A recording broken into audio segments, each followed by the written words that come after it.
Sí. No lo veíamos. Sergio, bueno, ¿cómo la ves? ¿Vos la ves? Mal, la veo y mal, la veo muy mal. ¿La ves mal? Por un lado, no hay ningún indicador que permita alentar cierta esperanza de recuperación de ninguna especie. Da la impresión que el presidente de la Nación lo que mira es un fondo de pantalla, porque no hay ninguna de los índices que produce el Estado Nacional que permita tener alguna imagen de expectativa favorable hacia adelante, sin dejar de tocar absolutamente nada, incluidos los niveles bajos de inflación. Porque, ¿Por qué decís vos que incluido? A ver. porque es un tema crucial ese. A ver. ¿Cómo se construye un índice de precio? Bueno, primero se construye una canasta de productos que tienen determinado tipo de incidencia en el resultado final. Ahora, esa incidencia no es fija, y sobre todo en Argentina, donde los precios relativos son un carnaval permanente, con lo cual la asignación de peso para determinado gasto no es lo que exactamente mide en la realidad de todos los días. Te lo digo como un ejemplo. A ver. ¿Cuánto pesa el alquiler en la construcción del índice de precio al consumidor? El 5%. 5%.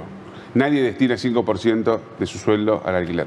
Entonces, toda modificación del importe del alquiler no solamente que desmejora la situación de la persona afectada, del hogar afectado, de la familia afectada, sino que está claro que no mide lo que mide. ¿Esto es una cosa nueva? No, no es una cosa nueva. Lo que pasa es que con escenarios de alta inflación y ante la ausencia de corrección de lo que son las ponderaciones, esto se nota mucho. ¿Qué es lo que más creció en el hogar en términos de precio en todo este tiempo del presidencia de Milei? La electricidad, Alimentos. el agua, el gas, el alquiler, alimentos no tanto, te diría alimentos por debajo de todo lo ¿En serio? demás. Sí. Ahora, está claro que lo que cambia... No, pero no, los alimentos, o sea, yo... creció muchísimo. Le doy muchísima guita. Muchísimo, pero no tanto como lo otro. Mira el último índice de precios, sí, donde lo que son los servicios, electricidad, gas, aumentaron un 5% contra una inflación presunta que es menos de la mitad de eso. Está claro que hay algún problema en la medición. Entonces yo no tomaría la inflación muy en serio. Y el combustible también, ¿no? El combustible líquido, lo que se usa. O peor, si querés, mirá los precios mayoristas. Desde que subió Milei hasta acá, los precios mayoristas crecieron alrededor del 60%, un poquitito más, pero si mirás electricidad, gas y agua, aumentó un 350%. Eso altera, no, en precio mayorista, eso altera la estructura de costo de las empresas. ¿Cuál es el cálculo de inflación que vos haces entonces? Si no te ponderasen realmente estos índices y cómo influyen y cómo impactan realmente en el bolsillo de los laburantes, porque es lo que es la sensación que uno tiene, ¿no? A ver, está bien, las cosas dejaron de aumentar tanto, ahora, loco, no me alcanza la guita. Es que son las dos dimensiones que hay que poner en juego tal como lo pusiste. Una cosa es la variación mensual del índice de precio, con el cual uno puede estar de acuerdo, en desacuerdo, sugerir mejoras, etcétera. Y la otra, cuál es el nivel absoluto del ingreso en relación con las necesidades. Y lo que tenés que el ingreso en relación con las necesidades está totalmente desproporcionado. Midas lo que midas. Las jubilaciones, las pensiones, el salario mínimo, el salario promedio del sector público, el salario promedio del sector privado, el ingreso informal o en negro, si querés llamarle así, del empleo no registrado y el ingreso precario de el buen ejército monotributista que tenemos en la Argentina, ¿no?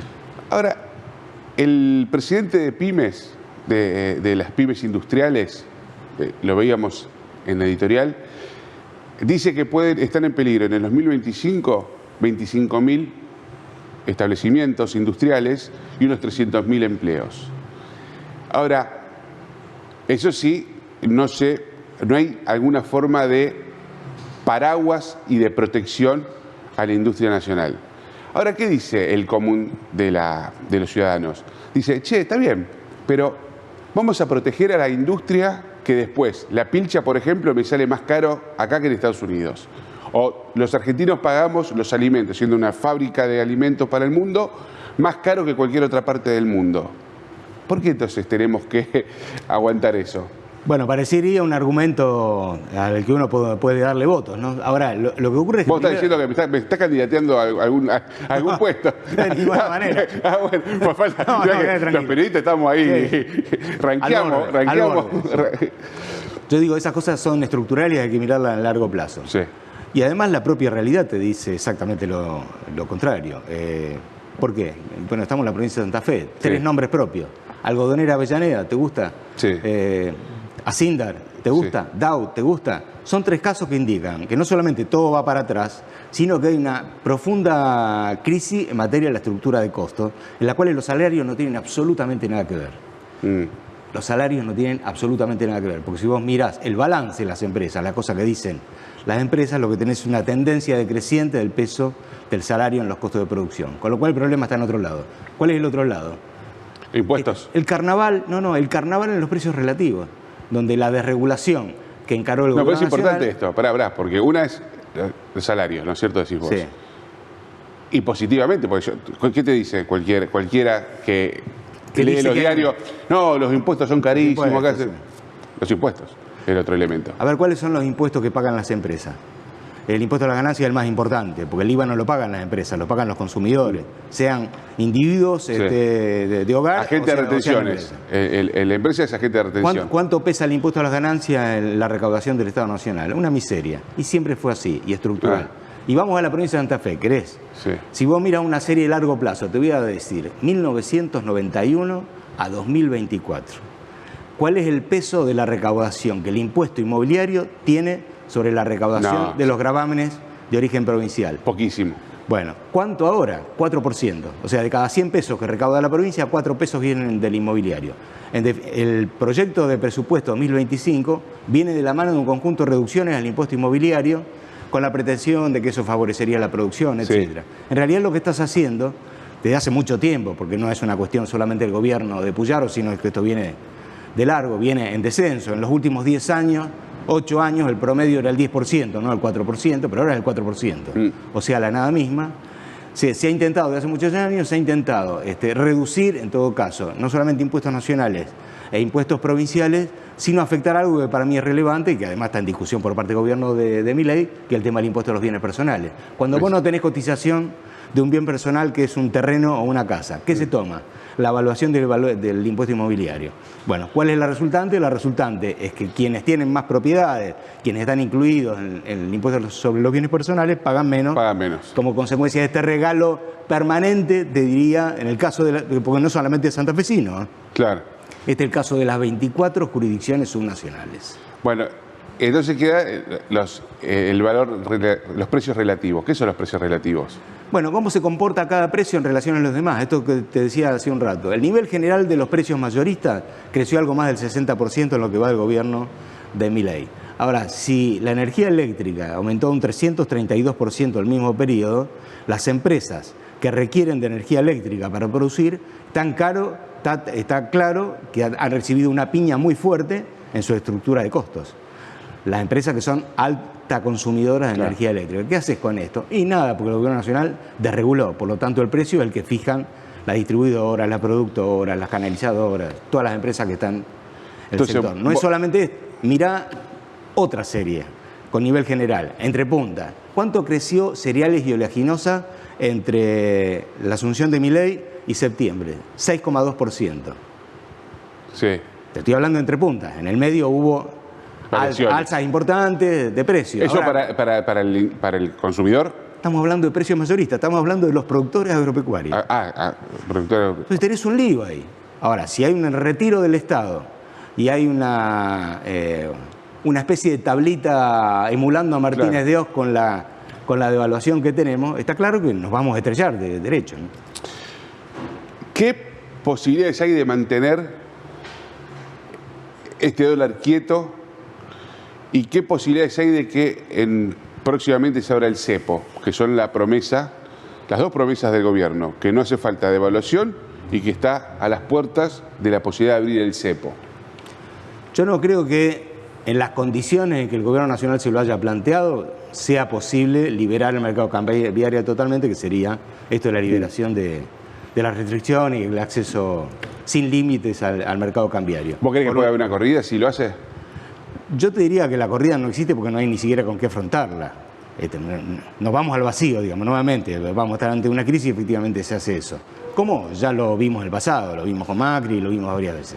Ahora, la pregunta es, ¿y por qué insiste en un mecanismo de evaluación pautada que está por debajo del índice de precio y por debajo de la realidad? Tal como se viene acumulando, por eso el precio está donde está. Bueno, con la pretensión de anular el efecto que tenía el mercado paralelo o mercado ilegal del dólar sobre la cotización final del mercado, que lo han logrado. Ahora está claro que es artificial. Con lo cual la pregunta es, bueno, ¿cómo se imaginan salir? Yo no me imagino cómo ellos van a salir. Agregale que el problema derivado de eso también está asociado con los compromisos externos del 2025, pero fundamentalmente enero y febrero, donde se concentra un vencimiento muy grande, traducidos a dólares, no todos en dólares, a más o menos 32.000 millones de dólares. Dice Milei que ya tiene esa plata. No los tiene. Te digo, no es todo en dólares, hay una parte importante que es en pesos. Lo que pasa es que hay una parte de deuda que es en pesos, cuyos tenedores de bonos son no residentes, son extranjeros. Claro. Con lo cual, el día que lo cobren está claro que van a correr en busca de los dólares. Una locura. Hasta ahora lo que ha hecho el gobierno nacional en materia de deuda es patear el tablero hacia adelante y emitir nueva deuda. Ahora, con los 20.000 millones del blanqueo que ingresaron, de un poco más, ¿qué es lo que se quedó el Estado Nacional? ¿En reservas, en dinamizar la economía? ¿Cuál es el beneficio de ese blanqueo para el Estado? Bueno, las mediciones finales no están hechas, porque además se recaudó en términos de impuestos algo así como 220.000 millones de pesos, una cosa así. Ahora, en materia de dólares son suertes diferentes en función de lo que pase con cada acto. Por ejemplo, una cosa que vos vendas los dólares y te hagas de pesos, después el Banco Central lo que hace es esterilizarlo para que no aumente la masa monetaria. Claro. Otra es depositarlos en una cuenta bancaria y mantenerlo ahí, con lo cual ahí tenés dos dimensiones. Por un lado, la dimensión del encaje, esto es la reserva obligatoria que tienen que guardar los bancos, sí constituyen reserva internacional, porque los bancos están obligados a depositar en el Banco Central esa plata, por lo tanto, parte del aumento de las reservas internacionales está explicado por esto, pero la otra no, se transforma en capacidad prestable para los bancos. ¿Y qué hacen esos bancos con capacidad prestable en dólares? Si en general nadie quiere tomar préstamo en moneda extranjera por temor a lo que pueda pasar en el futuro. Y bueno, están utilizando el carry trade y otros mecanismos para construir herramientas en pesos, financiando eso, pero el día que haya que devolverlo ante una corrida, ya sabemos cuál es la historia, ¿no? Ahora, Sergio, hay algunos hitos que yo creo que el gobierno tiene razón y por eso tiene mucha legitimidad. Bueno, primero el tema que ya lo abordamos, que es la inflación. El otro tema es que, bueno, dicen, antes los bancos hacían todo un rulo con el Estado. Ahora vemos que hay más crédito. Y eso es cierto, está pasando. O sea, que obligan a los bancos a salir a buscar más, cosa que no pasaba.